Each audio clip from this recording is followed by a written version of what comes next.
E aí, pessoal, mais uma vez estamos no ar com o nosso podcast Fala Empresário. Hoje o episódio de número 5, recebendo um ilustre empresário, jovem empresário. Vamos falar sobre a indústria, mais precisamente a indústria de fabricação, customização de correias. Tá? Vamos falar com um cara que está muito próximo do associativismo desde muito cedo. É um cidadão que eu conheço de perto e eu tenho certeza que vai ser um bate-papo muito agradável. Rômulo. Vamos lá, Eduardo, para mais uma. Acho que hoje a conversa vai ser sensacional, que muito conteúdo. Vamos nessa. Bom, vamos falar mais precisamente com o Pedro Mendonça, fundador, diretor da Central das Correias. Pedro, é um prazer recebê-lo no nosso podcast. Muito obrigado por aceitar o nosso convite e vamos bater um papo aqui muito legal, muito bacana para conhecer a sua história, para conhecer a sua empresa, o seu negócio, entender a sua visão, né, do negócio, da economia, enfim, Pedro. Vamos aqui ter um programa muito agradável. Muito obrigado. Eu que agradeço, Eduardo e Rômulo, né, pelo convite, né. Vamos aí contar um pouco da nossa história, da nossa trajetória como empreendedor, né. Falar também sobre associativismo, né, e sobre a nossa visão de mercado, como é que a gente está enxergando o mercado e as oportunidades aí. Beleza, Pedro. Então vamos começar. Pedro, fala pra gente um pouco da tua história de vida, por favor. Aonde tu nasceu, como foi a tua infância, né? Aonde foi tua adolescência, onde tu estudou, tu és casado, né? Tem filhos. Fala um pouco da tua história de vida um pouquinho, Pedro. Sim, é o seguinte, eu tô com 36 anos, né? Nasci aqui em Fortaleza mesmo, em janeiro de 87, e só nasci aqui. Minha infância foi toda, né, praticamente me criei a infância inteira lá em Mulungu, na região aqui do Maciço de Baturité. Meus pais são funcionários do Banco do Brasil. Meu pai passou no concurso na época, né, foi para Mulungu para ficar um ano, aí ficou 30 e poucos anos lá, né, lá na Serra. Então a gente só nasci aqui, passei a infância inteira lá em Mulungu. A cidade pequena, muito boa, né, cidadezinha pacata, fria, uma cidade muito boa de se morar, então a gente teve uma infância muito boa, né, lá na cidade. E estudei minha vida inteira lá, né, no Colégio Salesiano, em Baturité. E todo dia tinha esse trajeto, né, de descer a serra e subir, né, para fazer esse estudo na Baturité.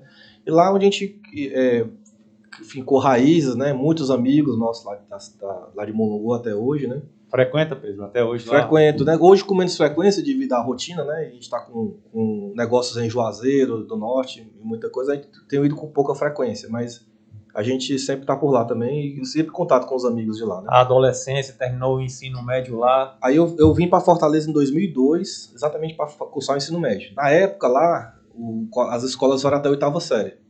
Né? Ensino médio tinha que vir para Fortaleza, né? Aí primeiro veio meu irmão mais velho, veio em 2000 e eu vim em 2002. Aí só que ficava nesse vai e vem, né? Daqui para lá, né? Fez o ensino médio aonde aqui? Aqui eu estudei no Colégio 7 de Setembro, né? 7 de Setembro do centro, né? Que hoje, né, minha filha mais velha estuda lá, né? A gente manteve a raiz, né, lá do 7 de setembro. A gente inaugurou o nosso podcast com o Dr. Ednilton Soares. Foi seu diretor, certamente. Com certeza, foi da minha época, né? Na época aqui. Ali é que a gente fala, quem é setembrino, né, nunca esquece lá, né? E é por isso que eu botei minha filha lá, também pela qualidade do ensino, né? Eu sou muito grato por ter tido essa oportunidade de estudar lá, né? Aí cursei 7 de setembro até 2005, ensino médio, e logo em seguida eu passei para administração, na UFC. Na época, aí comecei a faculdade de administração, aí em 2006 eu fiz um estágio no Banco do Brasil, foi exatamente na época que meu pai se aposentou, eu ainda fiz um estágiozinho lá no Banco do Brasil de 3 meses, aqueles estágios, né? Certo. Aí em 2007 passei no concurso do IBGE, aqueles concursos temporários do censo, né? Certo. 2 anos? Foi um ano, foi o censo de 2007. Certo. Aí fiquei como supervisor no censo. E só que, né, sempre eu tive a visão empreendedora, né? Desde a época de infância, de fabricar o carrinho de brincar, principalmente no interior não tinha muito acesso a shopping, né, naquele tempo, né? Certo. A gente tinha que construir as coisas por lá mesmo. E no concurso do IBGE, digamos assim, foi minha primeira experiência profissional de fato, né? E na época tinha o chefe lá, que era o Carlos Alberto Façanha, até faleceu recente. E aí ele gostou, eu passei no concurso, passei supervisor do censo em Pacatuba. Só que a jurisdição dele era 5 municípios. Aí como a gente deu certa comunicação e tudo, ele gostou da minha visão, aí eu acabei ajudando ele em todos os 5 municípios que ele estava responsável, né? Foi onde eu comecei minha primeira vivência com gestão, que aí eu gerenciava equipes grandes, né? De recenseadores e outros supervisores, foi bem bacana essa experiência lá. Legal, mas me fala um pouquinho mais assim sobre os teus pais, os nomes dos teus pais. Meu pai é o Pedro Augusto Mendonça, né? E minha mãe é a Jandira, né, Mendonça. Ambos foram do banco, a vida inteira do Banco do Brasil, aposentados do banco, né? Aí meu avô é de Baturité, aliás, meu avô é de Canindé, mas criou os filhos em Baturité. Meu pai praticamente nasceu e se criou em Baturité. E minha mãe já é de Madalena e Boa Viagem, né, meus avós. Aí se conheceram em Fortaleza estudando. Né? Você falou de um irmão, você tem mais de um irmão? Eu tenho 3 irmãos, 2 deles trabalham comigo hoje, né? O mais velho que é o Gilson, ele cuida da parte técnica da empresa. Aí tem o mais novo que é o Neto, o João Daniel Neto, que ele é o gerente comercial hoje da empresa. E minha irmã, que não trabalha diretamente com a gente, ele é da área de vocês, é da área jurídica, né? Advogada. Advogada? Bacana. Pedro, você, assim, de uma família de bancários, né? Fez administração. Como é que foi a ideia de fazer administração? Já tinha em mente montar um negócio?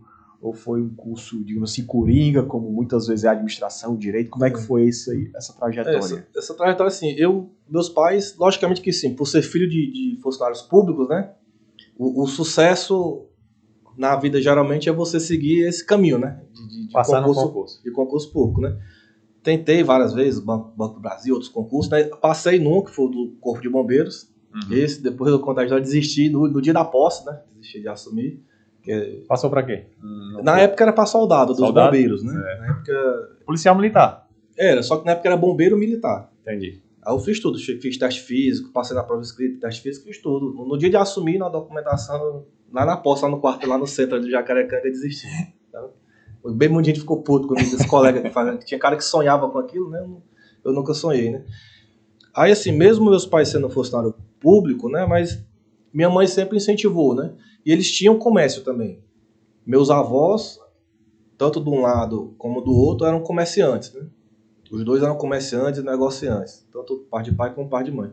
E meus pais... Tu vivenciou isso? Assim, os teus avós? Já pouco, mas meus pais tiveram comércio. Eles tinham uma loja, começaram com uma lojinha de variedades lá no interior, em Mulungu, e depois foram para o segmento de farmácias. Aí eles ficaram com farmácia por uns 10 anos, até mais ou menos 2005. Eles conciliavam a atividade do banco com a atividade de farmácia, né? Certo. Só que aquela coisa, sem estar dentro do negócio, né? Quando foi por volta ali de 2005, viu que não ia dar muito certo continuar nos dois, né? Aí optaram por permanecer na carreira do banco, né? E venderam as farmácias, né? Até quando você fala da faculdade, inicialmente meu plano era cursar farmácia para tentar dar continuidade do negócio da família, né? Que tinha na época, né? Mas aí como na época foi também quando começou as grandes redes, né, acenderem muito, farmácia pequena não tinha essa pujança que é hoje, né, o comércio, acabou que optaram por se desfazer do negócio e eu toquei a vida por aqui mesmo, né. A administração foi meio assim, não foi uma escolha, não foi um sonho, né, foi que me inscrevi lá e passei, toquei o barco, né. Foi. Tá, então assim, você fala que agora começando a entrar no empreender, né, do Pedro. Não, desde a infância eu entendo que eu tenho um pezinho aí no empreendedorismo. Mas como ele começou para valer para ti, assim?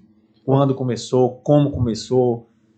Conta um pouquinho do aí, início. Assim, depois que terminou o concurso do IBGE, né, aí eu fui pro mercado atrás de emprego mesmo. Né? Eu morava aqui em Fortaleza, né, com minha avó paterna, né? Certo. Minha avó é aquela pessoa criada no sertão, muito, muito dura, né? Assim, em termos de rigidez na educação, né? Foi o que formou a gente, né? Assim, disciplina, acordar cedo, né? E tudo. E aí, quando eu terminei o concurso, né? Que tava assim, não vai ficar em casa sem ter que fazer, não. Vai atrás de emprego, né? Certo. Aí eu saí do mercado, fazendo entrevistas e tudo, né? E aí eu fui para uma empresa chamada DGB Rolamentos. Entrei na época lá como estagiário do setor financeiro. 2008, eu tinha, na época, 21 anos. Aonde, Pedro? É aqui na Vila União. Certo. Tinha 2 lojas, Vila União e Montes, né? Aí na DGB foi minha primeira... Era comércio. Comércio. Ela ainda é hoje, né? Empresa muito boa hoje. Grande. Aí na DGB foi onde eu aprendi muita coisa sobre gestão empresarial do que eu sei hoje, né? E na faculdade a gente vê muita teoria, mas na prática é um pouco diferente, né? Então lá na DGB eu percorri toda uma trajetória, né?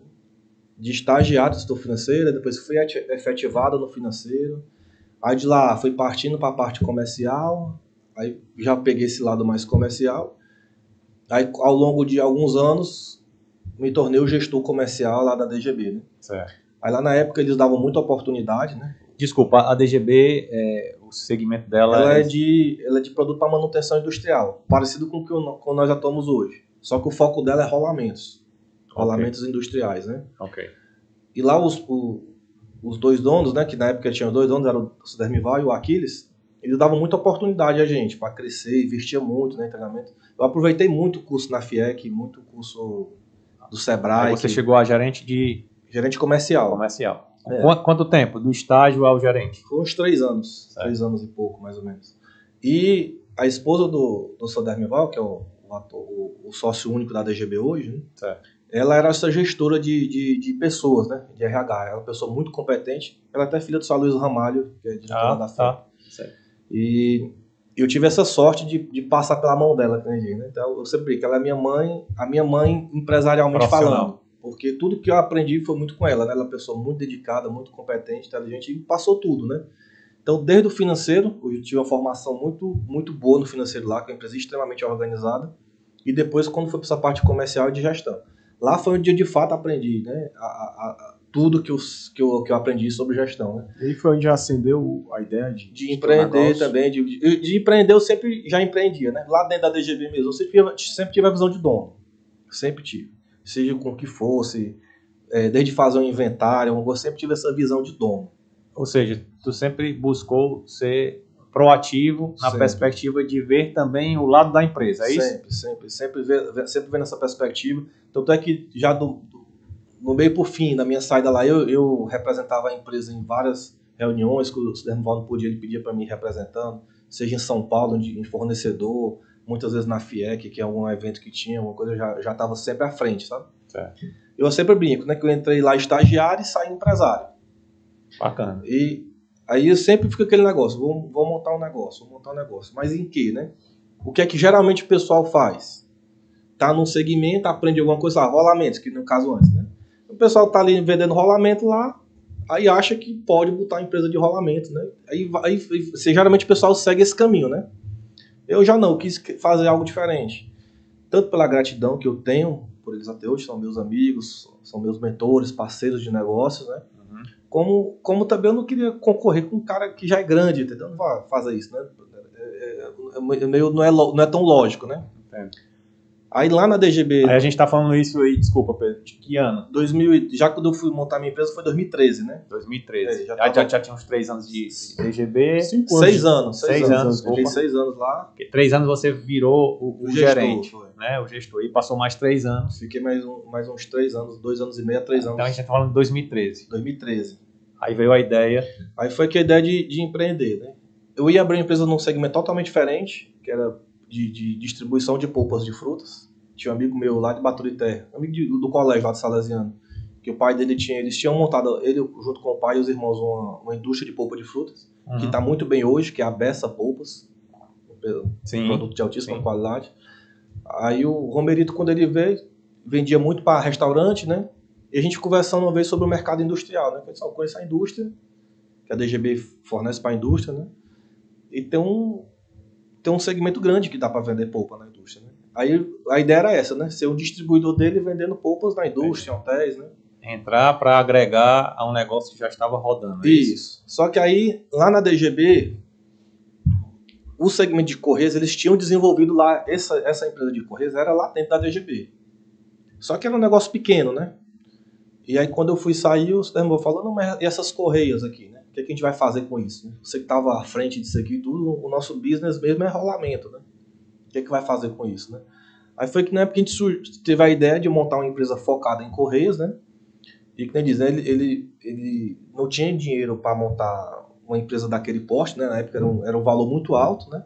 Mas devido à confiança que eles tinham em mim e a maturidade empresarial deles, né? Também muito grande, eles me venderam essa parte da empresa, né? Esse estoque para pagar no apurado, entendi, né? Vendeu para pagar no apurado, né? Aí só que a gente... Venderam fiado. Foi, totalmente, 100%, não tinha como, né? Aí eu conversei com meu amigo lá, com o Romero, então eu vou ficar no segmento que eu tô mesmo, que eu já conheço bem, estou mais ambientado. A chance de dar certo aqui é maior, né? Hoje, graças a Deus, ele tá muito bem na pesa de polpas, graças a Deus. Tá bombando mesmo. E aí eu fiquei aqui com a Central das Correias. Inicialmente a gente começou lá no centro de Fortaleza, porque eu também tinha aquela visão de vender também rolamento, né? Junto com a DGB, na parceria, né? Aí as dificuldades ali, Pedro, no começo, foram quais? Dificuldades primeiramente, né? De acesso a crédito, né? Geralmente quando se começa, dificilmente a empresa começa o negócio já com dinheiro, né? Mas tu já começou montado como indústria ou comércio? Não, a gente começou como comércio. É porque a DGB sempre foi comércio. Certo. A gente começou a empresa lá na Clarinha de Queiroz, no centro. Só que o perfil desse segmento de Correias é diferente de eu pegar um rolamento e vender uma peça, né? Você pega uma peça de um carro, o rolamento da roda traseira do Gol, 93. É o mesmo até lá. Certo. Compra e revende, né? Já o nosso caso de Correia, não. É um negócio totalmente customizado. 100% customizado. Aí a gente começamos lá na Clarinha de Queiroz. Prédio pequeno, aluguel caro. Chegava um caminhão para descarregar, ficava uma fila de 30 Topic buzinando ali, né? Aí um caos, uma confusão. Aí com 6 meses a gente pegou e mudou para Maracanaú. Que é mais difícil no início, questão de acesso a crédito. Eu tive a sorte de que o estoque da mercadoria, que já tinha dentro da DGB, como eles venderam para pagar no apurado, digamos, eu tinha estoque, né? Mas como é que gira, né? Como é que gira a operação? Aí você vai no banco, né? Chega no banco, o que é que tem de garantia, né? O cara puxa o CPF. Rapaz, então, não tem um carro, isso não. O carro que tem é financiado, não tem nada. Começando agora. O cara, não, vai trabalhando aqui com um ano o banco abre as pernas, né? A linguajada já, né? O banco abre as oportunidades. Começa a trabalhar com um ano bem certinho, vai lá. Diz, não, rapaz, mas não é bem assim, vamos com calma. Aí, desse início, a dificuldade maior foi essa, né? Mas, logicamente que eu já tinha bastante experiência já no mercado, né? A empresa os fornecedores. Já sabia fornecedor do cliente, já começou. Querendo ou não, já era um negócio que já rodava lá dentro, né? Vendia pouco, porque não era o foco da empresa, mas vendia Mas como dentro. comércio, né? E aí a transição para a indústria? Aí a transição para a indústria foi ao longo do ano, né? A gente começou ao longo do tempo, né? Uhum. Porque a gente nós tínhamos muita dificuldade na hora que eu customizava um produto, uma correia, como é que eu ia dar saída na nota? Se era só comércio. Aí eu tinha que sair cadastrando vários itens, né? Aí o cliente não queria receber daquela forma, ele queria, sei lá, M. Dias Branco manda um pedido da corrente X, da correia tal. Certo. Ele quer receber aquilo ali, né? Como é que eu faço aquilo legalmente sem ser transformado, né? Aí foi que a gente começou a despertar que a gente tinha que cada vez mais partir para a indústria, né? A atividade tinha que ser outra, né? Tinha que ser atividade industrial. Uhum. E aí começamos, né, cada vez mais a se identificar com isso.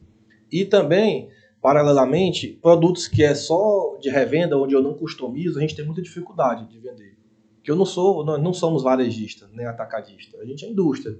Aprendeu a fazer isso dessa forma. Então, aí ao longo do tempo a gente foi se identificando com isso aí. E também a gente começou a trabalhar com muita coisa assim. Eu sempre fugi muito daquela guerra de preço, né? É um produto que o cara só vê o preço, a gente começa a sair um pouco. Certo. A gente sempre tenta agregar valor. Tenta customizar para agregar valor, né? Explica pra gente aí, o customizar. É o trabalhar a peça? Eu trabalhar a peça, quer dizer, você imagina uma empresa, vamos na forma de polpa de fruta, uma indústria de frutas, né? Que processa frutas. Certo. A esteira que transporta a fruta, ela tem que ter umas taliscas, tem que ter umas guias, umas abinhas, umas aletas para poder transportar a fruta, né? Certo. E cada máquina é única, né? De cada cliente. Então, tudo é customizado. Largura, comprimento, o tamanho, a altura dessas taliscas, se tem borda lateral ou se não. A gente faz todo esse trabalho de E customização. obviamente isso te dá uma margem. Agrega valor. Agrega valor porque... Eu tenho uma dúvida. Assim, a sua história, você sai do comércio e foi para a indústria. E uma indústria, digamos assim, com uma certa especificidade. Você se inspirou em alguma empresa, foi buscar conhecimento em outro canto para montar, ou foi tudo por aqui? Não, a questão da montar foi tudo parte lá dentro da DGB, né? Na época da DGB era muito mercado focado só em rolamento. A gente, na época lá dentro, pulverizamos mais o mercado, abrimos um mercado de ferramentas, né? E também surgiu esse de correias. dentro do mercado de correias, quando a gente entrou dentro desse segmento, aí, que é muito nichado, né? Até às vezes até para explicar para a mãe da gente o que a gente faz é difícil, né? Porque é muito nichado, específico. Mas é um produto que toda indústria hoje usa, a maioria. Por quê? Porque é um produto que ele aumenta a produtividade, né? É o transporte mais barato que tem dentro de uma fábrica é por correia, né? Então ela fica ali parada, né? E o investimento ali é inicial, depois ela fica trabalhando ali. É um transporte que é barato, né? Dentro da indústria necessário, né? Principalmente para essa questão de automatização e melhorar a produtividade. Dentro desse segmento, aí sim a gente foi se especializar. E eu sempre tive o cuidado de permanecer focado ali dentro. Porque o que é muito comum? Empresas que você começa a trabalhar um produto, aí aparece outra oportunidade, tipo o rolamento mesmo. Né? Você começa o rolamento, aí aparece a correia em V, aparece corrente, aparece ferramenta, EPI, não sei o que, daqui a pouco você está com a empresa com vários produtos. O que é bom, por um lado, para o cliente. É bom porque o cara às vezes chega ali, tipo uma piguana da vida, você chega ali e tem várias soluções dentro da empresa ao mesmo tempo, né? Só que não tem especialização. A gente optou por se especializar. Hoje nós somos especialistas mesmo dentro desse segmento. E aí o que a gente fez? A gente foi buscar conhecimento, tanto nacionalmente, né, como também fora do Brasil. Aí eu fui buscar parceria com a Correias Mercúrio, que é o maior fabricante de correias da América Latina. Para conseguir essa distribuição dele foi difícil, porque foi alguns anos conversando, trabalhando, eles queriam entender realmente qual que era o nosso business, qual que era o nosso negócio, porque às vezes é muito comum aqui no mercado, principalmente aqui no Nordeste, que está mais distante dos grandes centros, e geralmente você tem que trabalhar com várias linhas de produto, né? Até para poder a empresa sobreviver e ganhar escala, né? E eu sempre vi em São Paulo, chegar em São Paulo o cara só trabalha com corrente industrial. O outro só trabalha com correia mesmo. Isso é interessante porque aqui lá os caras só trabalham com aquilo, né? E vivem bem, são nichados, né? E aqui, por que aqui tem que espalhar tanto, né? Aí eu vi com essa ideia e disse, não, eu vou tentar focar, me especializar. Aí a gente conseguiu grandes fornecedores, né, que é no caso a Correios Mercúrio, que é o principal nosso hoje. No setor de correntes, a gente trabalha com a Tsubaki, que é uma multinacional japonesa, né? É a mesma coisa, você imagina a corrente, uma corrente lisa, tipo corrente de moto. A gente recebe as correntes da Tsubaki daquele jeito. Só que na indústria de massas, alimentos, tipo M. Dias Branco, indústria de papel, essa corrente ela é customizada, vem pino, vem abas, e a gente faz essa customização tudo aqui. Aí, ou seja, eu fabrico conforme o projeto que o cliente precisa. Entendo. Você recebe a matéria-prima, digamos assim, pega o projeto do cliente e aí transforma. Isso, exatamente. Aí o termo nosso é esse, nós somos uma indústria de transformação. A gente pega aquele componente, para fabricar uma correia para um cliente, às vezes a gente precisa de cinco tipos de matéria-prima para poder chegar no produto final. Né? Mas, Pedro, assim, teus clientes então são indústrias. Basicamente. 99%. Pronto. Beleza, aí você está falando de especialização. Tá, mas aí ao longo desse caminho, como é que tu cria essa especialização? Estou falando de mão de obra especificamente. 100% da nossa mão de obra é formada internamente. 100%. Não temos um curso hoje aqui de vulcanizador de correia, não tem. A gente forma tudo internamente. Com a ajuda dos nossos fornecedores, né? Para a Mercúrio, ela tem um curso lá. Do cara que fabrica emenda, que fabrica corta as correias, né, na fabricação e faz a emenda. Aí a gente mandou a equipe para fazer treinamento lá em Jundiaí, em São Paulo, como também a Mercúrio veio para cá dar treinamento para a gente aqui. E aqui a gente vai replicando. No segmento de correntes, aí eu fui fazer um treinamento lá nos Estados Unidos, em uma das fábricas da Tsubaki. Ela é japonesa, mas ela tem fábricas em alguns países do mundo, né? E tem 3 nos Estados Unidos. Aí eu fui lá e ver como é que funcionavam alguns processos. E assim a gente vai fazendo. Nossa mão de obra, praticamente tudo a gente forma aqui. Legal. Fora os 2 produtos, né, que você acaba de citar aí, correias propriamente e correntes. Existe algum outro produto na central de correias que você explora, trabalha? Sim, aí principalmente esses 2, né, na parte de manutenção focada nesse segmento. Aí tem alguns produtos que a gente só revende, tipo acoplamentos, que já vem pronto, que a gente só revende, né? Correia de transmissão em V, mas digamos assim, o impacto no faturamento é baixo, né? E aí em 2021 a gente começou a fazer um trabalho de logística reversa dessas correias de borracha, né? A gente tanto vende correia nova como também vende a correia usada, que é fruto desse trabalho de logística reversa. Só para a gente entender aqui, Pedro, o que é que seria a logística reversa? Logística reversa, você pega uma indústria de grande porte, tipo a ArcelorMittal, CSP, eles trocam correias por hora. As esteiras, aquelas esteiras que você passa ali no pé ali, você vê aquelas esteiras ali, eles trocam aquilo ali por hora. Eu vou chutar aqui, 10 mil horas. Deu 10 mil horas, ele para a máquina e troca a correia. Aquela correia, ele bota à disposição no mercado para venda. Entendeu? Aí a gente pega essas correias deles, prepara, seleciona, tira a parte boa, que não presta. É muito trabalhoso a mão de obra para aquilo ali. Precisa de equipamento, precisa de muque, é trabalhoso.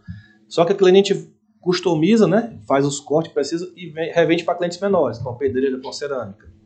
E por que o pessoal compra a correia usada? Porque, logicamente, o preço, né, é mais barato que a nova. E lá, como a operação é muito agressiva, tipo a pedreira, né? Muito agressiva, às vezes a vida útil é parecida também, né? Com a nova, né? Okay. Logicamente que tem empresas que são mais organizadas, que existe uma produtividade melhor, que aí só parte realmente para nova, né? Mas ainda tem muitos clientes que ainda pedem correia usada. E aí, mesmo assim, a gente começou a gerar muito lixo, né? Tanto de correia nova como de correia usada. Começou a gerar muito resíduo de borracha. E foi juntando, a gente ficou sem saber o que fazer com isso. Aí há uns 3 anos a gente começou a pesquisar o mercado, e aí a gente chegou no produto que a gente inaugurou a fábrica esse ano, né? Que é uma nova linha de produtos. Que aí a gente tritura esse material e estamos fabricando pisos de borracha ecológico. Essas pisos de borracha, onde a gente vê muito nos crossfit e academias, né, aqueles pisos de borracha, e também nessas praças, brinquedopraças do governo do estado, de condomínios e outros segmentos, né? Aquilo ali é 100% reciclado. É um produto 100% reciclável, né? Produto 100%. A gente tanto tritura as correias de borracha, como também a gente vai inaugurar agora no 2024, né? Estamos com um projeto com usina de triturar pneus também, para fechar esse ciclo completo da nossa logística reversa, né? E essa parte ambiental, né? A gente vai pegar esses pneus velhos também, fazer esse trabalho, e nossa usina vai ser um trabalho de reciclagem completo, o ciclo completo. Porque hoje aqui tem até clientes nossos que eles trituram e vendem para as cimenteiras, né? Fornece para as cimenteiras queimar lá no parte do processo lá de queima dos fornos, né? Certo. Só que o nosso caso não, ele vai ser um ciclo de reciclagem completo, que ele vai separar o arame, vai separar a lã, vai criar cada produto, né? O pó a gente vai mandar para a indústria de asfalto, os granos de borracha vai ser para fabricar nossos produtos, nossas placas, o aço volta para a siderúrgica e vai fazer o ciclo completo. Pedro, pneu aí, aproveita na reciclagem? 100%. 100%. Aproveitar 100%. E esses pisos de borracha ecológico, além de resolver um problema ambiental nosso, que nós tínhamos, a gente gera receita para o nosso cliente, porque quando eu pego a correia usada no cliente, eu gero uma espécie de um cashback lá para ele, eu gero um crédito para ele, e criou uma nova linha de produto, uma nova fonte de receita para a nossa empresa também, né? Então, a gente está resolvendo vários problemas com essa nova operação, né? E além, claro, do problema ambiental, né? E principalmente nessa época de começo de chuva agora, né? Você vê o problema de dengue, né? E é um problema sério para prefeituras e para cidades, a questão do que fazer com o pneu velho, né? Ou seja, num único produto vai atingir aí diversas áreas e diversos benefícios para muita gente. Vai atingir diversos benefícios para muita gente. Pedro, a Central hoje tem quantos empregados? Hoje nós estamos com 46 funcionários diretos lá dentro, né? Aí, segundo os dados do IBGE, né, na indústria, quando você gera um emprego direto, automaticamente está gerando mais 3 direto, né? Então, ou seja, é como se a gente tivesse 120... Está falando aí de 120 a 130 famílias envolvidas diretamente na nossa operação. E para o projeto do ano que vem lá, a gente vai contratar provavelmente mais essa quantidade. Provavelmente mais uns 30, 40. Dobrar. Para o final do ano que vem, talvez a gente vai ter aí diretamente lá dentro da empresa uns 70 a 80 funcionários. E a gente está falando 10 anos aí de... 10 anos de empresa. Né? Foi uma ascensão rápida, até que foi rápida, entendeu? Principalmente em questão de números de pessoas, de faturamento. Esses últimos anos, da pandemia para cá, a gente aumentou muito o nosso leque de atuação. Hoje a gente está presente fornecendo para 16 estados, né? Ontem tive a reunião de fechamento lá do comercial. Esse ano a gente forneceu para 16 estados do Brasil. Lógico que todos os estados do Nordeste a gente fornece, praticamente todos do Norte. E como é que funciona a logística? Nordeste nós temos logística própria. A gente tem os caminhões, nós mesmos fazemos as entregas, 90%. Uma ou outra que é mais distante, que a gente, porque a correia é muito pesada. qualquer bobinazinha de correia, ela pesa 300, 400 quilos. Então não é toda transportadora que leva. Então, na maioria das vezes, a gente mesmo vai deixar. Nós temos a base em Maracanaú e temos uma filial em Juazeiro do Norte. Juazeiro do Norte é uma filial, mas é mais um ponto de apoio. Não tem fabricação, tem um pouco estoque lá. Um galpão logístico. É, um galpão logístico. Porque eu mando a mercadoria daqui para lá, de lá a gente também distribui, né? E Juazeiro também tem um apoio comercial, né? Tem as equipes de vendas que ficam lá para atender toda aquela região ali, interior da Paraíba, do Pernambuco, né? Do Piauí e do Ceará também, né? Legal. Mas, assim, diante dessa trajetória dos 10 anos, você vê e você passou e ainda vê muitos desafios. Muitos. Hoje nosso desafio maior, não só nosso, né, de todas as vezes, é formar gente, né? Formar pessoas, né? E o grande segredo desse... Pedro, desculpa te interromper, mas essa dificuldade de formar gente é uma dificuldade que vem da educação propriamente ou vem da falta de cursos específicos? Por favor. Eu acho que na minha visão, eu acho uma forma geral, entendeu? Assim, a gente não tem na base, né, uma educação, pessoas preparadas para o mercado, né? Tanto na educação básica como também na própria faculdade. Hoje mudou muito. Na minha época, você estuda muito ali, a visão é mais para ser acadêmico, né? Não é para o mercado de trabalho. Você aprende realmente no mercado de trabalho na prática. Aí você pega esses jovens hoje, não é um problema só do Brasil. Eu estive na China agora em outubro, conversando com o pessoal lá, mesma dificuldade. O pessoal mais jovem hoje não quer ir para a linha de frente, para a operação. O pessoal quer estar no celular, quer estar no computador, em game, não sei o quê. Você vê que tudo é no Instagram, tudo é lindo, né? Aí o pessoal se ilude achando que na vida real é isso, né? Aí qualquer dificuldade se frustra e começa a lasqueira no meio do mundo, né? Então você pega um menino novo hoje, que quer botar aqui na linha de frente, na operação, que tem que começar pela operação, aí muitas vezes não quer ir. Então hoje nós temos muita dificuldade, não só a gente, como o mercado todo, com relação a isso. E o grande desafio é o quê? Formar a equipe, formar a liderança, né? Formar isso. E o que está fazendo a gente crescer nesses últimos anos é exatamente isso. A gente começou esse processo interno de formar liderança, formar os gestores, né, em cada área, né? Hoje lá na empresa tá bem determinado cada área, né? Bem delineada, né? Com um organograma bem estruturado, cargos e funções, programa de ascensão, o pessoal sabe onde é que pode chegar lá dentro e crescer. E hoje a empresa consegue funcionar sem eu estar lá dentro diretamente, entendeu? Só que a minha presença ainda é importante lá ainda, né? Mas eu estou trabalhando para isso, para que a minha presença lá vai impactar em 5% no máximo da operação, que ela funcione por tudo, né? E esse é o grande desafio nosso de empresário, de fazer isso, né? Com que a empresa funcione, para quem esteja aqui no bate-papo desse, para que eu consiga estar lá no CIMEC, né? Na FIEC, atrás de outras coisas, né? Para que vá, que eu fui agora em outubro para a China. Para que você possa colaborar também, né? Exatamente. Com outros empreendedores, enfim, que você hoje se relaciona. Hoje o principal desafio nosso é esse. E realmente quando você pega, olhando no contexto geral, sem falar de governo, nem A, nem B, nem nada, entendeu? Mas hoje as pessoas estão muito acomodadas. Muito acomodadas, você não pode falar, tem que ter muita polidez no falar. Diferente antigamente, né? Minha avó chegava, meu amigo, acorda que 7 da manhã aqui, dá pra vagabundar aqui. Bora.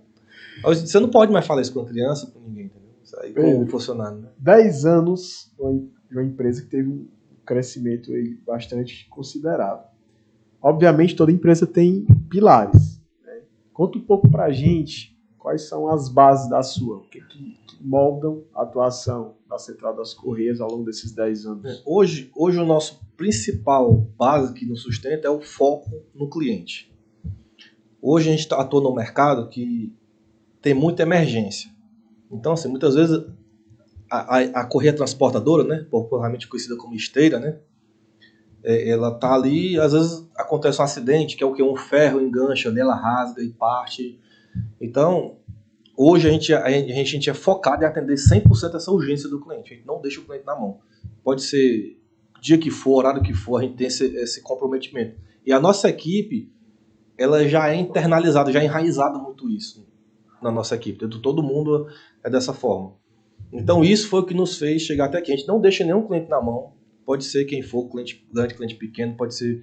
A gente sempre está junto. Esse é o principal fator que nos trouxe até aqui, que também a gente sempre tenta manter. Agora mesmo, nesse momento, nós estamos gravando aqui. E eu estou com a equipe nossa saindo para Toritama, em Pernambuco, atender uma emergência de um cliente, uma usina de asfalto.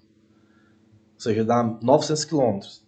Logicamente que a gente preza pela segurança pessoal, né? Mas hoje nosso grande...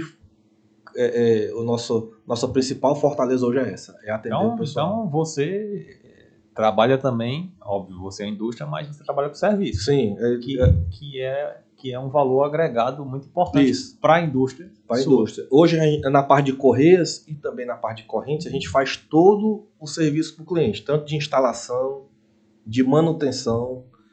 Tem os rolos, né, que faz a esteira girar, né, que são os tambores que a gente chama. Né? A gente faz o revestimento deles, a gente emborracha, a gente faz todo esse trabalho. Tem clientes que, às vezes, por questão de mercado, compra a correia direto lá na Mercúrio, compra a correia direto lá para evitar bitributação, esse tipo de coisa, e fecha com a gente só o serviço. A gente faz muito isso também. Pedro, tu falou aí da questão da mão de obra, né, dos empregados, internet e tal. A internet para a indústria, Pedro. Porque a gente vive... Hoje a gente, na minha visão, a gente tem dois mundos, né? Tem um mundo físico, tem um mundo virtual. Obviamente que eles estão interligados. Mas a internet, para ti, para a central de correios, o que é a internet? Ela é importante também. Eu não tenho um e-commerce, digamos assim, forte, nem propriamente dito, porque o nosso produto é muito... Mas caberia? Cabe, só que eu tenho dificuldade hoje nas plataformas porque o produto é muito customizado. Então, por exemplo, depende muito, até para me formar um preço para o cliente, depende muito. O cara vem buscar correr aqui na minha porta, ou para me instalar lá no interior da Bahia. Tem essas variações, né? Que é muito particular. Mas com os pisos? Com os pisos é diferente. Lá a gente vai fazer um trabalho bem agressivo. É outra linha, né? Mas hoje a gente trabalha muito na questão da internet, o Google, né? A nossa principal ferramenta hoje de busca, né? Então, tem muitos clientes nossos, pessoas da Bahia, em outros estados, que nos acharam pela internet. A gente tem um trabalho e está cada vez mais fortalecendo. Então, é ter ali a marca, é ter ali a página, é ter ali a identidade. É isso. Por exemplo, o Instagram, a gente movimenta o Instagram. Dificilmente você vai entrar no Instagram 10 da noite para comprar correia. Mas você tá vendo ali, né? Você tá vendo e na hora que precisa para estar lembrando ali da gente. Mas é um trabalho de brand mesmo, né? Mas essa parte toda de marketing a gente vai fortalecer muito agora no próximo ano. Então, para você entender, até hoje a gente nunca investiu R$1 em outdoor. Nunca os divulgamos em rádio, TV, nada. O que a gente chegou até agora foi só a principal propaganda, que é a indicação do cliente, né? Que é o boca a boca. Né? Esse foi o que nos trouxe até aqui, né? Até então. Imagine o potencial para frente, né? Mas isso você acredita que ainda permanece? Vai continuar? A indicação? Sim. Quando a gente faz um bom trabalho, o pessoal indica muito, né? Principalmente no interior. Que são a disponibilidade de fornecedores não é muito, né? Interior do Nordeste, principalmente, né? É difícil a empresa fazer o que a gente faz. O cara liga hoje, meio-dia, o cara quebrou um correio lá no interior do Pernambuco. A gente fez um serviço agora recente para um cliente, uma indústria de asfalto também. A gente foi instalar uma correia que ficava a 170 km de Brasília. No estado da Bahia, a cidade de Coco, se eu não me engano o nome, a 170 km da Bahia, ou de Brasília. Então, ou seja... Mas tem que eu mando o cara lá? Mandamos a equipe lá. E eu tive que mandar a equipe com a correia para montar no local. A gente faz. Legal. Fiquei sem a equipe 7 dias, né? Foi 3 dias para ir, 3 para vir e outro para executar o serviço. É barato. Não é barato, né? Aí é barato esse serviço aí, né? Agrega o valor, né? Pedro, vamos falar um pouquinho da época da pandemia, tá? Porque eu acho que a pandemia tem até hoje ainda tem, eu acho que ainda tem consequências. Tem consequências. Né? E eu queria entender como é que foi para ti, né, para o teu negócio, né, a pandemia, o que é que tem de consequência ainda hoje, né? Falando da pandemia em si, logicamente que tira na tragédia da saúde, né? Assim, Sem dúvida. Mas falando do negócio em si, né? Ela nos ajudou no sentido de acelerar. Eu já vi no processo de digitalização da empresa, que é o quê? O sistema nosso já era web, acessa de casa onde quiser. O nosso telefone, na época a gente já estava implantando o VoIP, né? Que é o telefone IP, né? Você acessa de qualquer lugar também, e já estava nesse processo. Quando a pandemia veio, ela acelerou tudo isso. Tanto é que nossa empresa, o administrativo, ficou praticamente 3, 4 meses ali, todo mundo, cada um nas suas casas, certo. E a empresa funcionando normalmente. Só ia eu era uma indústria tida como essencial, né? Essencial, porque a gente fornece para as empresas de alto forno, né? Para a indústria de cerâmica, todo mundo de alto forno, a gente... Alimentos. Então, e a equipe da produção e administrativo só ia eu. Então, o gerente comercial, né, tava lá na Serra, lá na Serra de Baturité, o financeiro meu tava em Sobral, né, e o vendedor ali em Maracanã, em casa, funcionou tudo. Tudo rodou 100%. E a produção. Esse processo ajudou a gente a acelerar esse processo. Com relação ao negócio em si, para a gente também foi uma época muito boa. Devido àqueles auxílios que teve na época, a gente nunca viu tanto dinheiro em espécie circulando. Era muito dinheiro em espécie, né, dos clientes de forma geral. Tu sentiu, enquanto empresa, que aquilo ali foi algo anormal? Foi algo anormal. Pra gente, assim, em termos de faturamento, a gente aumentou muito. Crescemos na época da pandemia, naquele primeiro 2021, ali, a gente cresceu mais de 50%. Porque teve uma política monetária pesada por trás, né, do mundo. Do mundo, né? todo. E a gente vende muito para a cadeia da construção civil. Teve problema com escassez de matéria-prima? Afetou? Teve. Não afetou tanto porque os nossos fornecedores, que era a Correios Mercúrio, é fabricante nacional. Então, eles estavam abaixo de estoque e nós também estávamos. E os concorrentes que importavam, né, teve aquele trancamento dos portos e tudo, faltou matéria-prima para eles, né? Então, para a gente também teve esse fator positivo, que a gente tinha estoque de mercadoria, né? Então, a gente conseguiu se sobressair bem. E, como eu falei, a gente fornece muito para a cadeia da construção civil. E naquele tempo, né, devido àqueles auxílios, muita gente trancada dentro de casa, né? Aí também fizeram reformas, esse tipo de coisa, né? Então, eu forneço para a indústria de tinta, eu forneço para a indústria de bloco de pré-moldado, para a indústria de tijolo, para a indústria de cimento. Então, a construção civil é um termômetro muito bom, muito forte para o nosso negócio. A indústria de argamassas, toda a cadeia da construção civil, eles usam os nossos produtos, né? E foi muito bom para a gente, assim, comercialmente falando, em termos de faturamento, de tudo, foi excelente. Tá. E o pós-pandemia? Aí já entrando um pouquinho na economia em si, tá? A sua visão da economia em si, não propriamente só do seu negócio. Você falou aí, né, que houve falta de matéria-prima. Uhum. Você falou que houve, que nunca viu tanto dinheiro circular. Mas a gente teve o pós disso, né? E aí, como você bem disse, né, muito bem colocado, deixando a tragédia de lado, a gente está falando especificamente da parte da saúde pública. Mas a questão econômica, você viu o descompasso entre oferta e demanda? Você viu o descompasso, né, assim, de quando, no caso do Brasil, começou a enxugar essa política monetária, começou a tirar um pouco mais esse de circulação? Você viu isso? Você enxergou isso enquanto empresário? Sim, com certeza. Porque assim, quando teve aquela enxurrada dos auxílios, né, de dinheiro no mercado, logicamente que aí é a lei da oferta e da demanda, né? É básico, né, na economia, né? A demanda superou a oferta, a inflação subiu, né? E aí pegamos logo em seguida o ano de eleição, extremamente polarizado, que foi muito ruim para o nosso país, esse negócio, essa polarização política.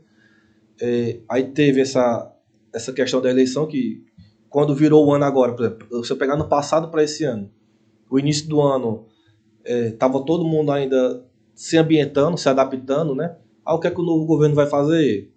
Vai ser bom ou não vai? Vai ser positivo ou não vai para a economia, para a indústria? Também ninguém sabia, porque também não tinha plano na época, né? Mas é aquela coisa. Aí também foi-se embora os auxílios, aí teve essa transição, e o que eu percebi? Continuou tendo negócio, mas aí já veio o que? A escassez de recurso, de dinheiro. Tinha cliente nosso que pagava à vista, começou a pedir prazo, 15 dias. Tinha cliente que pagava com 30, então preciso que agora pagar em 37,90, tem outros que esticando a 120. E aí começou, né, esse processo. Crédito alto, né, o juro muito alto, né, o crédito muito caro, aí que dificultou um pouco. Mas até conversando na conversa que eu tive com o seu Vilmar Ferreira, né, semana passada, tudo tem um pós e tem um contra, né? Esse governo tende a jogar mais dinheiro lá na base, né? Aí isso vai aumentar o consumo e, por consequência, aumenta também o giro da economia, né? Mas aí traz preocupação quanto à questão das contas públicas. Tá, aí, enfim, aí fica esse negócio. Para o nosso negócio, como uma empresa pequena, o cenário macroeconômico, ele não afeta tanto que nem para uma empresa grande. Tipo assim, você pega um grupo M. Dias Branco, se tiver uma geada da produção de trigo lá na Argentina, afeta a produção, que afeta o faturamento deles. Para a gente, não afeta ainda, porque é empresa pequena. Então, assim, o que afeta mais é a nossa parte interna do que o cenário macroeconômico. Mas, de forma geral, eu estou vendo com otimismo o mercado. De forma geral, eu estou vendo com otimismo. Tem essa questão do aço, né, que muitas siderúrgicas param de produzir aço por conta do aço chinês que está chegando aqui com preço muito baixo. A gente não sabe até que ponto isso é uma forma de pressionar o governo, até que ponto é só para poder regular o mercado. A gente fica nessa incógnita aí, mas de forma geral é a gente fazer o dever de casa nosso, interno, né, de gestão, de controles, de gestão financeira, de tudo, né, e botar o negócio para frente. Né. De certa forma, na minha visão, eu vejo com otimismo o mercado. Pedro, em algum momento você falou sobre o CIMEC, né? E eu sei também que, diante dessa sua trajetória de empresário, você vivenciou a associação lá dos jovens empresários. Cara, vamos falar um pouco aqui de associativismo, né? Qual é a importância disso? Qual foi a tua experiência? Qual está sendo a tua experiência nisso? Eu sei que hoje você é atual diretor do CIMEC. Fala pra gente um pouco aí da AGE inicialmente e depois do CIMEC. A questão do associativismo eu acho muito importante. É difícil, às vezes, que tem muita gente que ainda tem aquela mente fechada, vai perder tempo naquilo ali, mas eu acho muito importante, porque é um ambiente onde você está lidando com outros empresários, você começa a se conectar com pessoas, tanto para fazer negócio, como para aprender, para ouvir os problemas e tudo, né? Então, falando primeiramente da AGE, né? Aí eu entrei na AGE em 2016, já entrei, que a AGE eu já entrei mais velho, né? Já tinha quase 30 anos na AGE, né? Mas a AGE é um ambiente muito bom, porque ela tem uma dinâmica que ela estimula o desenvolvimento de novas lideranças, tanto é que o mandato dos coordenadores geral da AGE é só um ano. O cara passa um ano, não tem reeleição. Passa um ano, muda, todo ano muda. E lá naquele ambiente, eles promovem muitos encontros, promovem missões empresariais. Eu não tive a oportunidade de participar das missões. A maioria ali, Pedro, é filho de empresário ou tem gente que está ali do zero? Tem muito sucessor, tem muitos profissionais liberais, né, que estão começando, mas também tem a galera que começa. Lá o ambiente da AGE é muito heterogêneo. Tanto falando de segmento, como de idade do pessoal, como dessa questão do negócio. Legal. O pessoal falava, quando eu entrei lá, tinha os comentários, mas ele é só sucessor, filho de papaizinho, não é. Entendeu? Tem muito cara bom, muito cara realmente que rala mesmo. Que rala, que tem feito a diferença, né? Tem os sucessores, mas também tem outros, tem todos os perfis, né, de empresários lá. E é um ambiente muito bom, porque lá a gente promove encontros, almoços com grandes players do nosso mercado, né? Então eu tive a oportunidade de almoçar junto com a Frane Barreira do Cocumambu, o Edson Queiroz Neto, o Deusomar Queiroz, o Ari de Saneto e muitos outros, né? E além de lá na AGE, a gente faz muito negócio, né? Tem clientes que eu firmei lá na AGE, o contador da minha empresa já foi da AGE, o jurídico nosso lá, conheci na AGE, e ali você conhece muita gente. Às vezes, por exemplo, eu estou aqui na indústria, rapaz, eu preciso do contato do dono da fábrica tal. Às vezes eu boto lá no grupo lá, tem alguém que conhece, eu sempre tenho essa facilidade de você conectar pessoas, né? E logo em seguida eu entrei no CIMEC, né, que é o Sindicato da Indústria Eletrometalmecânica, né, que é um dos 40 sindicatos filiados à FIEC. Né? Aí no CIMEC, mesma coisa, eu entrei lá como associado, já foi um pouco depois da AGE, eu fui quase junto ali, 2016 para 2017. A gestão do Sampaio Filho, né, o que saiu agora, né? O Sampaio ficou 8 anos, já entrei na gestão dele. E lá no CIMEC eu sempre gostei muito daquele ambiente, né? A gente teve a oportunidade de apresentar a nossa empresa lá algumas vezes, uma foi 2 vezes na reunião mensal do CIMEC, e a gente começou a fazer negócio, né? Conheci lá o Ricardo Petral, né?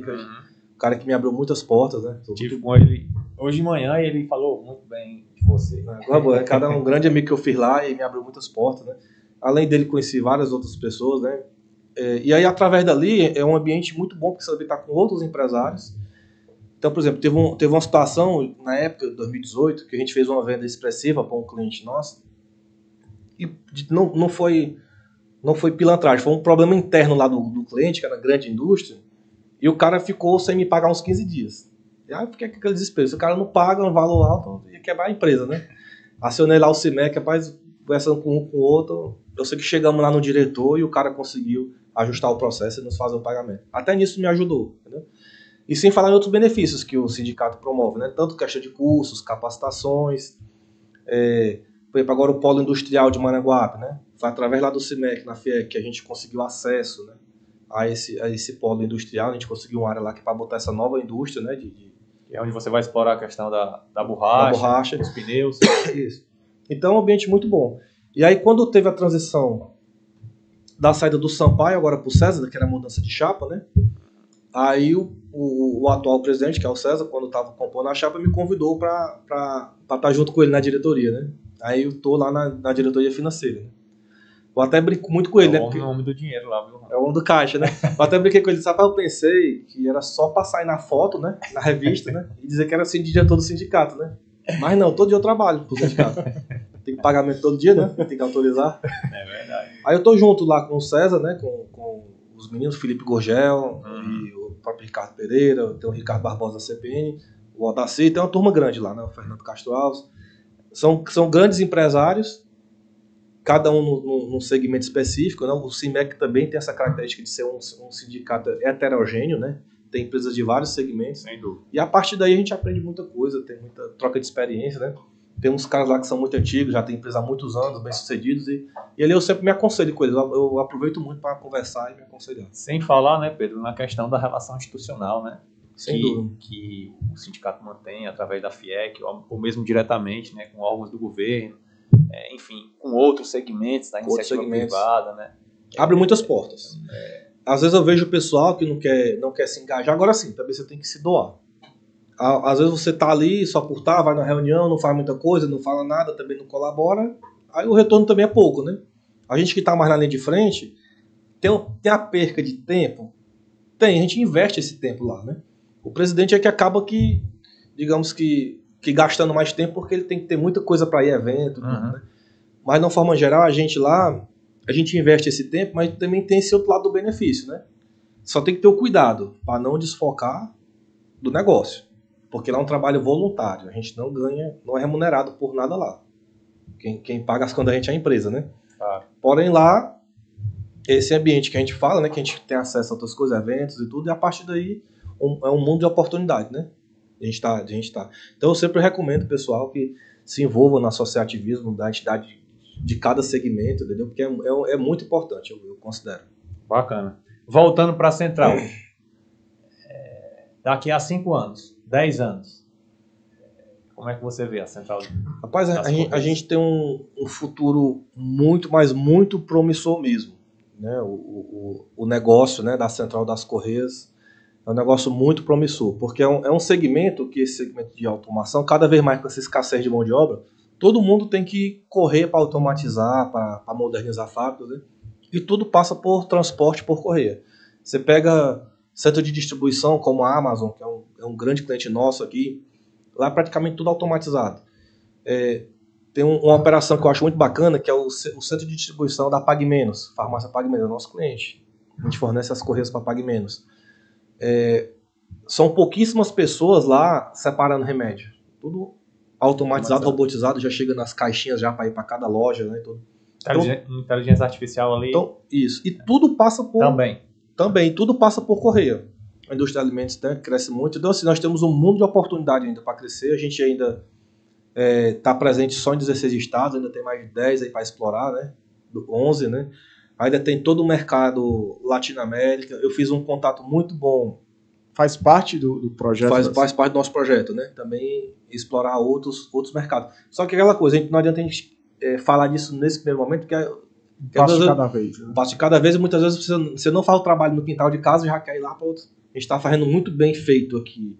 Essa base nossa aqui, né? Ceará, Nordeste, os estados vizinhos, né? A gente já tá... Eu fiquei feliz porque ano passado, esse ano, a gente vendeu para todos os estados, né? Para os 9 estados do Nordeste e do Norte, né? Foi bem bacana esse trabalho. E daqui a 5, 10 anos a gente pensa em estar com uma estrutura bem maior, uns 200 funcionários, né? Um pequeno é modesto, né, Pedro, da sua parte, né? É um pequeno grande no mínimo, né, hoje. E aí, com essa visão de 5, 10 anos de crescimento... A gente tem uma perspectiva muito boa. E nessa indústria, como a gente já era a indústria na parte de correios, e desenvolvendo esse produto próprio, que são as placas de borracha, daí é muita oportunidade. você tem vários segmentos que a gente vai penetrar e atuar aí, que é uma infinidade de produtos. Quando a gente fala assim de números, né, tanto de funcionários como de faturamento, a gente tem uma perspectiva muito grande, né? Então, se você pegar o número de hoje, daqui a 5 anos, a gente quer multiplicar no mínimo por 7, 8 vezes o valor que o tamanho da empresa hoje, né? Em termos de faturamento, de funcionários e tudo. Você falou no decorrer da nossa conversa, Pedro, que você fez uma viagem recentemente para a China, né? Isso. Você costuma priorizar esse intercâmbio com outros mercados ou a primeira outros países?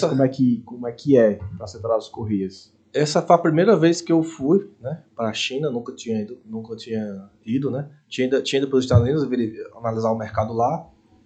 Tinha conversado com esse pessoal da Angola, que eu conheci aqui em 2022, ou foi 2021, num curso aqui em Fortaleza, tá? Um curso do Paulo Vieira. Certo. E esse pessoal veio da Angola para cá para fazer o treinamento, e eu conversando com eles, e ele tava com o biscoito da M. Dias Branco, a bolacha que é crack, Fortaleza, em cima da mesa, aí eu fui perguntado, porque não chega lá, como é e tal. Aí o cara, não, que eu tenho uma indústria disso aqui. Aí eu fui começar a conversar com o cara é do grupo Carrinho, o Rui, né? O Rui Carrinho é o maior complexo industrial da Angola, né? Então são complexos de 17 indústrias, é como se fosse um grupo M. Dias Branco de lá, né? Só que fatura até mais do que a M. Dias Branco aqui. Na época ele faturava 2 bi de dólar, né? Os caras falam gigante o potencial, né? E aí eu comecei a tentar, rapaz, tem mercado para outros cantos também, só que vamos focar aqui, né? Aí com essa questão da China, eu já tinha essa intenção de ir, aí o pessoal da FIEC, da Federação das Indústrias do Ceará, em parceria com a Fiesc de Santa Catarina, que organizou essa missão, eu fiquei sabendo, aí eu fui, né? Em missão, a gente paga um pouco mais caro do que eu indo só, porém, a gente vai com um cronograma todo guiado. A gente foram 45 empresários, né? Foram 5 aqui do Ceará, né? Foi eu, o Marco Augusto, do Cindy Verde, aí tinha o Diogo Moreira, que é da SV Elétrica, e o Carlos, que é da renovadora de Pneus Oliveira, e aí o outro é do Piauí, de Teresina, que não é o Kid, lá de Teresina. E aí, nessa oportunidade lá da China, a gente foi já numa missão programada. A gente fomos visitar Canton Fair, né, que é a maior feira multissetorial do mundo, né, uma feira gigante. Fui também para ver produtos para nossa empresa, né, desenvolver algumas coisas, analisar o mercado também. E a gente foi também para aprender um pouco, né. A gente visitou a BYD, visitamos a iHang, que é uma empresa de drones, né, de carros voadores. Visitamos a Huawei. Foi assim, uma experiência única. Quanto tempo? Foi 10 dias. E também incluiu uma parada em Dubai, né? Que também é outro país, uma outra cultura, assim, um negócio assim, absurdamente, né? Que a gente fica... E eu pensei que ia chegar lá na China e ver chinês magrinho, comendo carne de gafanhoto, né? E o pessoal fica com essa visão, né? Cheguei lá, meu amigo, os caras estão andando de Porsche, pobreza zero, tudo carro elétrico, a modernidade. Você chega no hotel, todo o serviço de room service do hotel por robô, assim, uma modernidade incrível. Aqueles arranha-céus de 150 andares. A gente tem uma visão aqui um pouco distorcida do que é a realidade lá. Totalmente. Chegou lá, os caras altamente capacitados. E eles são muito espertos, eles gostam muito dos brasileiros. É porque a gente é o principal parceiro comercial do Brasil, né? Eles dão muita atenção, assim, a gente pra tudo, né? Vai ser uma experiência única, incrível, né? Até agradeço Só tive a oportunidade por conta do associativismo, né? De estar presente dentro da FIEC, de estar presente dentro da... Ainda tem um detalhe que eu não sabia, né? Às vezes a própria FIEC banca isso aí, né? Eu não sabia, chegando agora... Algumas missões... FIEC, né? Algumas missões ela paga, né? Eu não sabia, eu fui pagar aí do bolso, mas valeu a pena. Vamos ver as próximas aí, quem sabe. Vale a pena. Muito bacana, Pedro. Pedro, vamos, assim, iniciar... Infelizmente, a conversa está muito boa, mas vamos iniciar aqui, ó, a reta final do nosso programa, e eu queria voltar um pouquinho mais para a tua pessoa, tá? Eu queria entender um pouquinho mais da tua visão, por exemplo, sobre sucesso. Tu busca o sucesso e o que é o sucesso para ti, se é que você o busca, né? O que seria o sucesso na tua visão? Assim, a questão do sucesso ela é muito relativa e pessoal para cada um, né? Eu prezo muito pela família, né? Eu sou casado com a Carol, vai fazer 10 anos. Eu casei um ano depois que abri a empresa, né? A empresa 2013, eu casei em 2014. Os desafios já... Começou tudo junto ali, né? Eu tenho 2 filhas, então assim... Carol. A Carol é minha esposa, trabalha comigo, né, hoje. Certo. Ela é enfermeira de formação, de centro cirúrgico, né? Eu gerenciava centro cirúrgico. Foi um desafio na época pra gente convencer para ela vir trabalhar comigo e no setor financeiro. Meio mundo de gente dizendo que não ia dar certo. Primeiro por ser esposa e depois por ser enfermeira. Mas hoje, graças a Deus, é um pilar muito forte da gente, né? Porque ela conseguiu dar andamento e organização, que é um setor, né, essencial para uma empresa, que estratégica para a empresa, né? E tem as duas filhas, a Alice de 7 anos e a Ana Maria de 1. Então eu sempre peso muito pela família, essa questão do sucesso, né? Eu não vislumbro somente porque tem que ter... a gente tem muita comparação, principalmente nesse tempo de Instagram, tá comparando com o outro, né? A nossa luta, o nosso desafio é com a gente mesmo, né? Preciso ser hoje melhor do que o que eu fui ontem, né? E assim buscar sempre essa visão de você sempre melhorar. E eu até brinco lá na empresa, quem é o nosso principal concorrente hoje? O pessoal pergunta. É nós mesmos, cara. Nosso principal concorrente somos nós. Nossa principal dificuldade está lá dentro, né? A gente resolvendo isso aqui internamente, questão do mercado é detalhe, né? Então eu viso muito isso, né? Viver bem, estar tranquilo, em paz com a família, sempre trabalhar da forma mais ética possível, né? No país nosso é muito difícil você estar 100% correto, porque é muita norma, é muita regulamentação, é muita coisa para correr atrás, mas a gente tem que estar sempre junto disso aí. E é isso aí, viver bem, de forma tranquila, ter a consciência tranquila do que a gente está fazendo, né? E uma coisa que me satisfaz muito é, através do meu trabalho, do trabalho da gente, a gente ser também um elo de desenvolvimento, seja para uma região, seja para essas pessoas que trabalham lá com a gente. Eu sempre digo, usem a empresa, vocês não trabalham para a minha pessoa. Vocês trabalham cada um para vocês. O que todos nós fazemos? A gente utiliza a empresa para realizar os nossos sonhos, né? Cada um lá utiliza aquela estrutura da empresa, inclusive eu, para chegar nos meus objetivos pessoais, nos meus sonhos, né? Então é isso que a gente tem que buscar sempre, e eu fico muito contente com isso, de você conseguir chegar e ajudar a desenvolver a comunidade. No início a gente citei para vocês até fora do ar a questão do projeto Central Solidário que a gente fez na época da Conta pandemia. Um pouco pra gente aqui como é o projeto. A gente sempre fez, nós sempre tivemos esse espírito altruísta, né, de ajudar tudo, né? Só que na pandemia acabou que a gente teve que organizar melhor essas ajudas e doações, né? E a gente criamos esse projeto Central Solidário. A gente ajudou muito a comunidade lá do nosso entorno, né? A gente fica ali na Cidade Nova, em Maracanaú. Certo. 2 ruas atrás tem 2 comunidades que são bem carentes. Até que a gente sempre prioriza para empregar pessoas dessa região. E também nós fizemos ajuda lá com cesta básica e tudo. Ajudamos também comunidades lá na minha cidade natal, né? Monongu. E lá no Cariri também, na região do Cariri, tem uma comunidade lá muito, muito bacana que faz um trabalho, que é a Aliança de Misericórdia. E essas comunidades da Igreja Católica a gente sempre dá apoio, né? Certo. E já agora na Central das Correias tem um projeto muito bacana que a Aline Ferreira da Cearense está apoiando, a Trícia Rolim, que é o projeto Favela 3D, que é junto com a Geraldo Falcões, né? Aí eles fizeram a apresentação lá na FIE, que a gente está ajudando lá eles, fornecendo os pisos de borracha gratuitamente lá para eles, para as áreas de lazer lá da favela e tudo. Testemunhei lá a sua doação. Tu tava lá no dia, né? Pois é, então a gente tem feito esse trabalho sempre pensando no próximo, né? Então, para mim, o sucesso é isso aí. Não adianta você querer buscar milhões, só acumular por acumular, não adianta. Isso aí é passageiro, né? Que nem a gente teve uma reunião um encontro com o Romeu Zema, né, pela AGE, há uns dias atrás, ele falando que comumente o empresário só pensa em sair da empresa ou para o hospital ou para o cemitério, né? A gente tem que começar a abrir a cabeça para poder aproveitar mais a vida, aproveitar a família, né? Porque viver só de trabalho não dá, né? Sim. Senão o legado não fica, né? Bem, bacana. Então é isso aí. Como? Empreender, né? Obviamente que a gente está tratando de um podcast aqui de empreendedorismo. Mas o que é que você definiria como empreender? Para você é o quê? O empreendedorismo é aquela pessoa que vai atrás, que faz acontecer, né? Independente da profissão que ela exerça.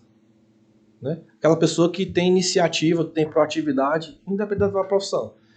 Você pode ter... Existem padre que é empreendedor, pastor que é empreendedor, professor que é empreendedor, funcionário público que é empreendedor, aluno empreendedor e empresário também que é empreendedor. E por incrível que pareça, você vê que tem empresário que não é empreendedor. Existe também. Às vezes as pessoas acham que todo empreendedor tem que ser empresário. Não é. São coisas distintas que muitas vezes a gente faz confusão. E o que eu sempre falo, pessoal, ser empresário, principalmente no nosso país, não é fácil e não é para qualquer um, não é para todos. A pessoa tem que ter essa consciência. Não é para todo mundo. Tem aquelas pessoas que vão ser, e tem aquelas pessoas que vão ser empreendedores muito bem como executivo, que são satisfeitos, felizes como executivo. Nem todo mundo é obrigado a você ser empreendedor, você é obrigado a ser empresário. Tem muito guru de internet que fica enchendo o saco, todo mundo com isso, né? Ah, mas o cara é o melhor vendedor da empresa, vai empreender. Beleza, empreenda dentro onde você está primeiro, empreenda dentro da empresa dos outros, né? Que o Geraldo Rufino sempre fala, o melhor canto do mundo para você empreender é da empresa dos outros. Você não tem passivo, né? O risco é zero. Se der uma merda, você não vai ter nenhum prejuízo, né? E fica muito guru, às vezes, enchendo o saco de todo mundo para empreender, para ser empresário. É muito se lasca, né? Muito se lasca, porque, cara, não é brincadeira. Você tem que ter uma mente e se acostumando, né? Hoje, graças a Deus, eu já estou acostumado já. Minha esposa que está no financeiro, ela não tem um perfil de empresária. Ela talvez não desce para isso no momento, porque é muito desafiador todo dia. Tem que ter muita cabeça fria para esse lado do empresarial em si falando. Estava falando aí, Pedro, e aí aquela coisa veio na minha mente aqui, como tu se prepara, assim, no teu dia a dia, porque assim, a gente está conversando aqui, obviamente é uma conversa informal, mas o dia a dia tem muitas dificuldades, né? Você acabou de citar há pouco, né, uma situação de uma compra, né, que poderia comprometer a saúde financeira da tua empresa. Sim. Você se autoproclama ainda uma empresa pequena. Então, assim, são muitos desafios. Uhum. Então, como é que tu se prepara mentalmente? Tem o lado espiritual, tem o lado da divisão ali com a tua esposa, já que ela trabalha contigo diretamente. Como é que funciona a tua mente aí? Hoje, assim, a gente tem que ter muito cuidado com o que a gente consome, né? De conteúdo, tem muito conteúdo para tudo hoje, né? E para mim, hoje, o tempo que eu tenho para me preparar, muitas vezes na madrugada, muitas vezes acorda mais cedo um pouco, porque assim, às vezes a pessoa pensa que vai construir algo de futuro na vida trabalhando das 8 às 5 da tarde. Não vai, cara. Ninguém vai construir algo grandioso na vida só se você for utilizar só essas horas do dia, né? Você sempre vai ter que ter algo a mais, né? Eu sou um cara que eu me preparo muito, eu gosto muito de estudar, até porque lá na empresa eu tenho que ter conhecimento mínimo. Logicamente que eu não preciso ser especialista, mas eu tenho que ter um conhecimento mínimo para lidar com minha engenharia, com o meu setor de manutenção, com o meu financeiro, com o comercial, com a contabilidade, com o jurídico. Tudo isso eu tenho que ter pelo menos uma noção. Porque senão como é que eu vou gerenciar o negócio, né? Ou absorver as informações. Então, estudando, se capacitando, eu invisto muitas horas do dia para estudo. Eu invisto muito em cursos, em treinamentos. Eu aproveito muito. Essa questão mental tem um lado espiritual que eu sempre tento manter, e eu tento não consumir porcaria de conteúdo de internet, de porcaria. Porque às vezes se você for ficar só com a visão de jornal, com visão de novelinha, daquelas coisas, você tá lascado. Então eu gosto muito de ler biografias, me inspiro muito em biografias, tanto de ler como assistir vídeos, podcasts, esse tipo de coisa é onde eu me inspiro e vou mantendo a minha mente positiva. Porque hoje, todo dia a gente é bombardeado por tudo. Hoje mesmo, onde está gravando aqui hoje, 20 de dezembro. É um dia difícil para todo empresário. Porque é um dia alto de imposto, é um dia que você paga 13º, paga adiantamento. Então, e muitas vezes você não tem o recurso todo. Eu conversei hoje com vários amigos empresários, todo mundo doido, preocupado. Cara, tem que manter a calma. Conversa aqui, ajusta ali, vai fazendo aqui, vai poder dar certo. Porque se você não tiver essa consciência, essa visão positiva, você tá lascado. Não vai conseguir. E a mente equilibrada. Tem que ter a mente equilibrada. E aí é onde você consome, realmente. Eu sempre... E assim, a questão até quando você fala do sucesso, é um equilíbrio dos pilares da vida que a gente tem, né? A gente tem um pilar da família, saúde, tem que cuidar da saúde, questão do físico. Tá cuidando, Pedro? Tô cuidando. Tá cuidando fazendo o quê? Eu mantenho uma rotina de exercício, né, na semana. Musculação. Eu montei uma mini academiazinha em casa, né? A gente tem isso aí, e 2 dias por semana tem um funcionalzinho também, lá no condomínio mesmo, né? Legal. E questão de saúde, a gente tem que manter, tem que reservar tempo para isso também, por check-up, para estar verificando. Tem a questão emocional para você estar sempre se abastecendo de coisas boas. Tem um pilar espiritual, você tem que ter uma conexão boa com Deus ou com outro ser superior, né? De acordo com a crença de cada um. Tem um pilar financeiro. Você não pode ter uma vida desregrada financeiramente, onde se gasta mais do que o que arrecada. Não pode. Se você for fazer isso aí, entra em colapso. E muita gente hoje vive muito na questão da internet, no Instagram, que é muito lindo, né? As pessoas só postam coisa boa, né? Ali não tem coisa ruim, né? Uhum. Tem que reservar um tempo para amigos, para famílias. É um equilíbrio de forma geral. Se você não estiver bem equilibrado com tudo, com esses pilares, o negócio não flui. Conta pra gente uma frase que você inspira a sua vida, que você carrega assim, para o que você faz no seu dia a dia. Um pensamento, um conselho. Uma frase em si eu não tenho, que eu leio muita coisa, me inspiro em muita coisa, mas o que eu faço muito assim, para me inspirar é em histórias de pessoas que fizeram a diferença, né? Aí tem muita gente que diz assim, qual é o teu ídolo como empresário? Os caras falam Steve Jobs, Bill Gates, esse pessoal, que eu acho bacana também. Uhum. Mas tem tanta gente boa aqui na nossa terra, né? Então tem uns caras que eu gosto muito, assim, que eu me inspiro muito, que é o seu Iver Dias Branco, pegou uma padaria, construiu um império daquele, o próprio Deusimar Queiroz, de pegar uma farmáciazinha de bairro lá da Barra do Ceará e tornar hoje uma rede, né, gigante, e o próprio Coco Bambu, né, o Afrânio. Então eu me inspiro muito nas histórias desses caras. O próprio Beto Studat, eu me inspiro muito, eu vejo o que esses caras fizeram, eu vejo o que esses caras fazem, né, e me inspiro muito, né. E tem uma frase, que aí você falando em frase, que eu gosto muito, que tem no Diário do Nordeste, todo dia tem, né? Que é do Edson Queiroz, né? Uhum. É que se algum dia você for surpreendido pela injustiça, né? Ou pela falta de reconhecimento, né? Nunca deixe de crer na vida, né? De engrandecê-la pela decência e de construí-la pelo trabalho. Isso é um negócio que eu sempre observo muito, né? Porque todo dia a gente tá no mercado, ali de frente, a gente leva chibatada, às vezes, quando, né? A gente tá lá de frente de vendas, a mesma coisa. É testado. É testado. Testado por funcionário às vezes, que acaba, você demite a pessoa, o cara ali rouba a informação, não sei o que, vai pra concorrente, enche o saco, não sei o que, vai falar mal de você não sei aonde. Mas assim, você tem que ter a consciência do que você tá fazendo, de quem você é, né? E de construir. A gente sempre tem... Eu quero deixar um legado no futuro disso aí.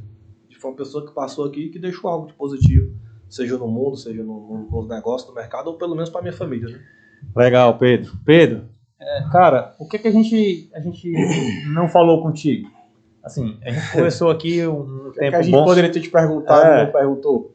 O que é que tu queria falar que a gente não provocou na tua fala aí, Pedro? Não, acho que a gente falou de praticamente tudo aí, né? Eu acho que foi muito bom o bate-papo. Eu gostei muito, né? Agradeço o convite de vocês, de ter vindo aqui falar, né?